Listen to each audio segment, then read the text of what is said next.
حکومت کے قانون بنانے سے یا مارشل لا لگانے سے یا کسی اور ترتیب کو اختیار کرنے سے کوئی ایک مثال پوری تاریخ انسانی میں اگر آپ دے دیں کہ فلاں وقت ایسا ہوا ہے کہ امت دین پر آ گئی. جو معالطہ لگا ہے وہ کیا ہے؟ معالطہ جو لگا ہے وہ یہ ہے کہ دین تو صاحب دعوت نے کام کیا، پیچھے حکومتوں نے اس دین کو چلایا. خلافت دین قائم نہیں کر سکتی. دین اگر چلا جائے تو اس کے بس کی بات نہیں ہے. خلافت قائم شدہ دین کو چلا سکتی ہے. یہ غلط فہمی ہے کہ خلافت کبھی آ سکتے. کیوں؟ اس طرح سے کہ براہ راست اللہ سے مقابلہ ہے. وہ کہتا ہے دین پہلے آئے گا تو خلافت دوں گا. بے وجود الدین وجود الخلافہ وبضعف الدین ضعفت الخلافہ وبعدم الدین عدمت الخلافہ فإن كنتم تريدون مراجعة الخلافة فلا بد لكم من مراجعة الدین. کہ دین کے وجود پر خلافت دی گئی ہے. دین قائم کرنے کے لیے خلافت نہیں دی گئی. دین کے وجود پر خلافت دی گئی ہے.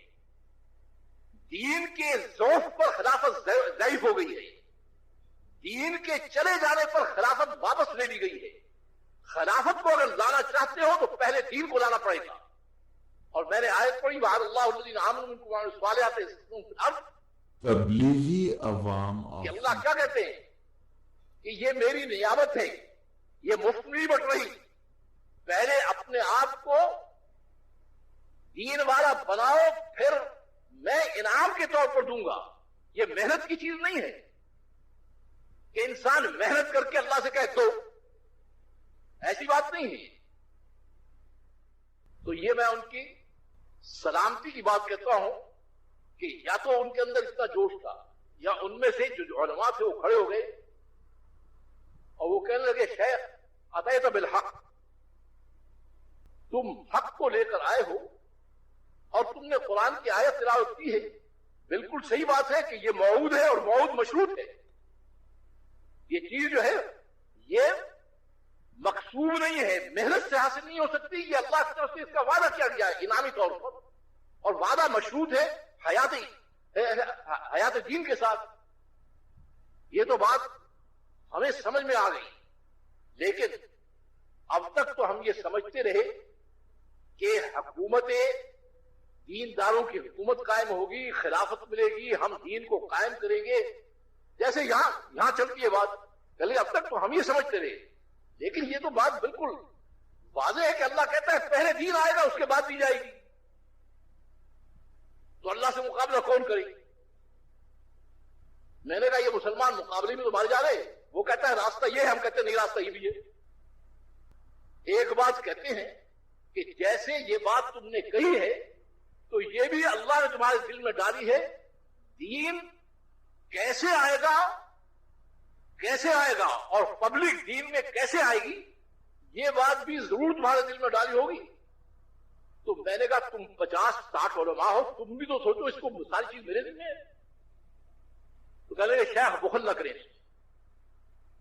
تو میں نے ان کو کہا، میں نے کہا حضور صلی اللہ علیہ وسلم جب مکے میں آپ نے کام شروع کیا ہے تو میں نے کہا سارے نمازی تھے، سارے دین پر چلنے والے تھے، سارے ایمان والے تھے. چلنے لگے کچھ بھی نہیں تھا. میں نے کہا پھر اب یہاں دو جواب نہیں ہو سکتے. یہ گردن کی ایسی پھانسی ہے کہ یہ وہاں آدمی جکڑا جاتا ہے، وہاں دو جواب دے نہیں سکتا ہے. میں نے کہا پھر کہنے لگے آپ نے دعوت اللہ سے کام شروع کیا. میں نے کہا بس اسی کو ہم کہہ رہے ہیں. میں نے کہا ہم اسی کو کہہ رہے ہیں کہ اللہ کے نظام میں دعوت اللہ پہلی چیز ہے. ہم اس کو کہتے ہیں کہ یہ کوئی چیز نہیں، تو کس طرح سے اس امت کا معاملہ اللہ سے صحیح ہے؟ میں نے کہا جب بھی کفر پھیلا ہے یا جب بھی دینی امتیں بگڑی ہیں تو اللہ تعالیٰ نے نظام دعوت کے ذریعے سے اس کا رخ کو موڑا ہے. اب آپ کہتے ہیں کہ نہیں یہ یوں بھی مڑ سکتا ہے، یوں بھی مڑ سکتا ہے، یہ بھی ہو سکتا ہے، وہ بھی ہو سکتا ہے. تو میں نے کہا براہ راست اللہ سے لڑائیے، مسئلہ کیسے حل ہو؟ میں نے کہا نہ مخلصین کی کمی ہے نہ متقی لوگوں کی کمی ہے، نہ دین پر محنت کرنے والوں کی کمی ہے. کمی یہ ہے کہ اس کی تحقیق نہیں کہ اس کا نظام کیا ہے، اور اس کی تحقیق نہیں کہ انبیاء کو اس نے کیا ترتیب دی ہے.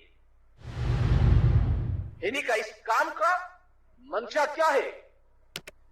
اس کام کا منشا یہ نہیں ہے کہ آپ دین کو لانے کی محنت کریں. اس کام کا منشا یہ ہے کہ دین کو لانے کے لیے اللہ کے نظام اور نبی کی ترتیب پر محنت کریں. اس سے حضرت مولانا الیاس صاحب نے جب علماء کو شروع میں کام کرنے سے پہلے جب علماء کو جمع کیا تو کھل کر کہا کہ یہ ترتیب ہے، یہ نظام ہے، اس کام کو میں کرنا چاہتا ہوں. اور پہلے ہی میں بتا دیتا ہوں کہ اگر موجودہ زمانے کی دینی تحریکیں، دینی تنظیمیں جو چل رہی ہیں، ان سے اس کا موازنہ کر کے دیکھو گے تو میں پہلے اقرار کرتا ہوں کہ میرا کام صفر ہے. لیکن اگر 1400 برس پیچھے چلے جاؤ گے تو اس کو اشباہ بمنہاج نبوہ پاؤ گے. نبوت کے طریق سے یہ سب سے زیادہ مشابہ طریقہ نظر آئے گا. اور میں یہ اس لیے آپ کے سامنے پیش کر رہا ہوں کہ میں نے ساری چیز اوپر سے لی ہے. میں صرف اتنا اطمینان چاہتا ہوں کہ اس میں میری نفسانیت تو شامل نہیں ہے. کوئی چیز ایسی تو جو نفسانیت کی ہو. تو سب نے تائید کی، لیکن اس میں بعض علماء نے کیا کہا، جو بات کی انہوں نے کہا 100% آپ کی ترتیب اوپر سے لی گئی ہے اور بالکل ہم اس پہ مطمئن ہیں، لیکن امت میں استعداد نہیں ہے. آپ کہتے ہیں کہ امت کو تیار کرنا ہے، اس کو امریکہ بھیجنا ہے، اس کو وہاں بھیجنا ہے، وہاں بھیجنا ہے. یہ امت مسجد میں نہیں آتی، یہ امت جائے گی وہاں پر. تو حضرت نے اس کے جواب میں فرمایا کہ یہ مسئلہ آپ کا اور میرا نہیں ہے، یہ مسئلہ اوپر والے کا ہے. جب وہ کام لینے پر آتا ہے تو قتل کے ارادے سے چلنے والے کو فاروق اعظم بنا دیتا ہے، نبی پر پتھر برسانے والے کو احد میں سیف اللہ بنا دیتا ہے. یہ اس کا کام ہے، وہ کام جس سے لینا چاہے لے لے. تو اس میں ایک چیز اضافہ کر رہا ہوں، جب وہ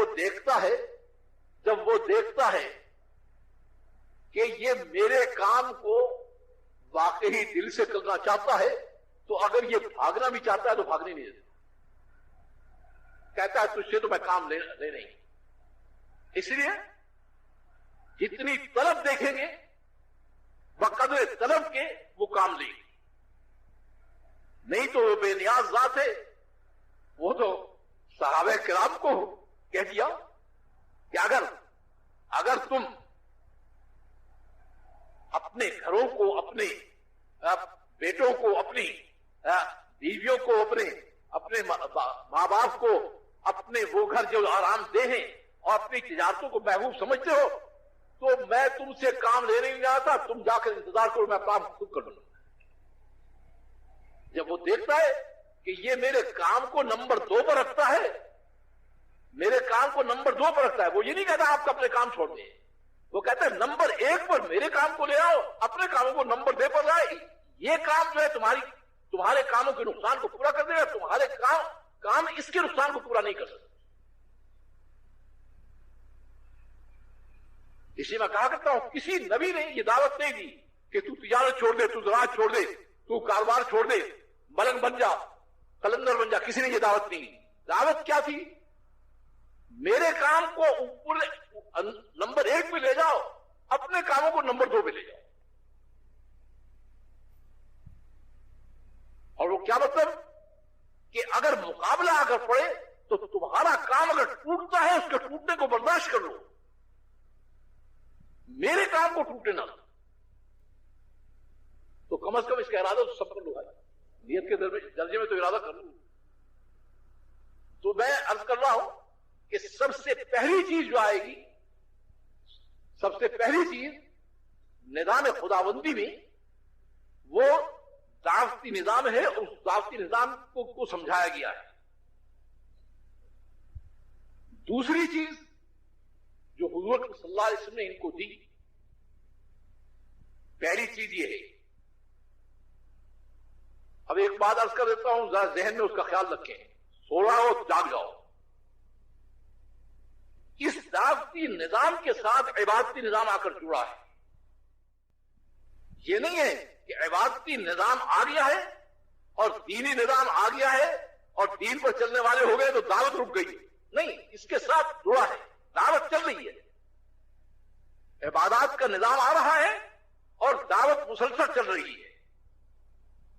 اس لیے میں نے لاہور میں کہا تھا کہ لاہور کے اجتماع میں کہ یہ دعوت بمنزل روح کے ہے، بمنزل روح کے ہے. یہ اگر رکے گی تو دین کا ہر شعبہ مردہ ہو جائے گا. اور جیسے روح نکلنے کے بعد آنکھ بھی نظر آتی ہے، ہاتھ بھی انسان کے نظر آتے ہیں، کان بھی نظر آتے ہیں، لیکن اس میں ہوتا کچھ نہیں ہے. ایسے ہی نماز بھی نظر آئے گی، روزہ بھی نظر آئے گا، حج بھی نظر آئے گا، لیکن اندر کچھ بھی نہیں ہوگا اس.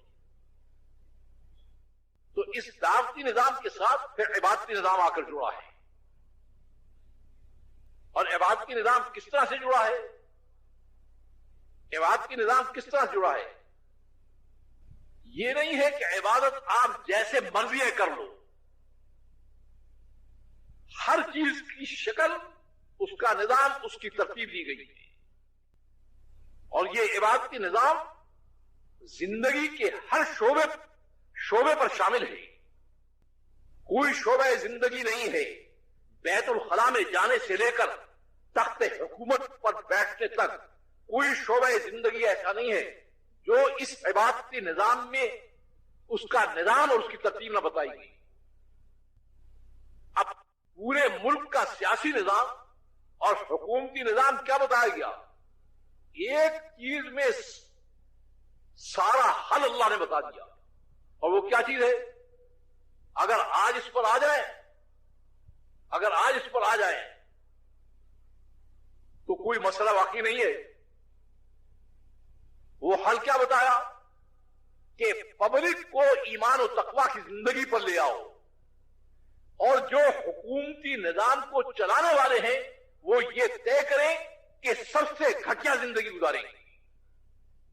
ان کا گھر سب سے چھوٹا گھر ہوگا، ان کا کھانا پینا سب سے گھٹیا ہوگا، ان کا لباس پبلک پر پابندی نہیں لگائی، بلکہ جو صاحب اقتدار ہیں ان کے اوپر پابندی لگائی.